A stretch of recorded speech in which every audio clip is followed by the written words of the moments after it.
আউযুবিল্লাহি মিনাশ শাইতানির রাজিম বিসমিল্লাহির রহমানির রহিম। প্রিয় দর্শক, আজকে আমরা একটা নতুন পাঠ করতে যাচ্ছি। পাঠটার নাম হচ্ছে I have decided two plus verb, অর্থাৎ কোনো কিছু সিদ্ধান্ত নেওয়া।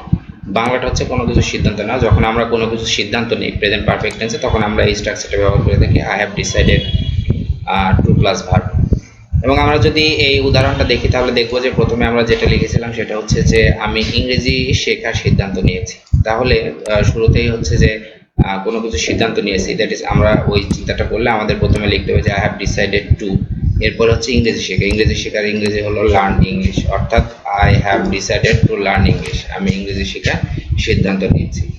দেন আমি পরিবর্তন হওয়ার সিদ্ধান্ত নিয়েছি। ইংরেজিটা যদি আমরা করি তাহলে হবে সেটা হচ্ছে যে প্রথমে হচ্ছে কোনো কিছু সিদ্ধান্ত নিয়েছি, that is I have decided two, এবং তারপর যেটা হচ্ছে সেটা হচ্ছে পরিবর্তন হওয়ার, অর্থাৎ চেঞ্জ মাইসেলফ, অর্থাৎ নিজে নিজে পরিবর্তন হওয়ার সিদ্ধান্ত নিয়েছি।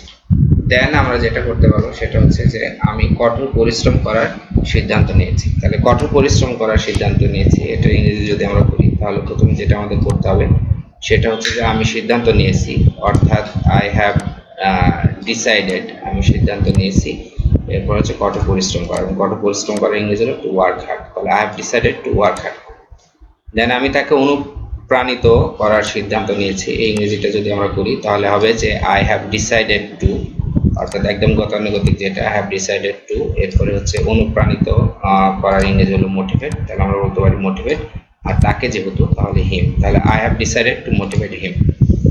দেন যেটা হচ্ছে আমি অঙ্কটি করার সিদ্ধান্ত নিয়েছি। এইটার ট্রান্সলেশন যদি আমরা করি তাহলে হবে প্রথমে আমি সিদ্ধান্ত নিয়েছি, এটা ইংরেজি করতে হলে হবে আই হ্যাভ ডিসাইডেড টু, এবং অঙ্কটি করার ইংরেজি যেটা সেটা হচ্ছে ডু দ্য সাম, অর্থাৎ I have decided to do the সাম।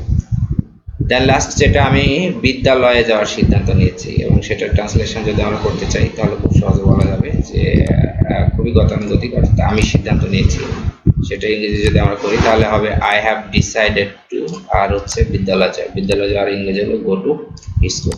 এভাবে অসংখ্য বাক্য তৈরি করা যায় যে আমি সিদ্ধান্ত নিয়েছি, এরকম আই হ্যাভ ডিসাইডেড টু। এভাবে বাক্য তৈরি করতে হবে, এবং কমেন্ট বক্সে আমাকে অসংখ্য বাক্য তৈরি করে দেখানো যায়, আমি বাক্যগুলো অবশ্যই দেখে দিব যে কতটা সুন্দর হলো।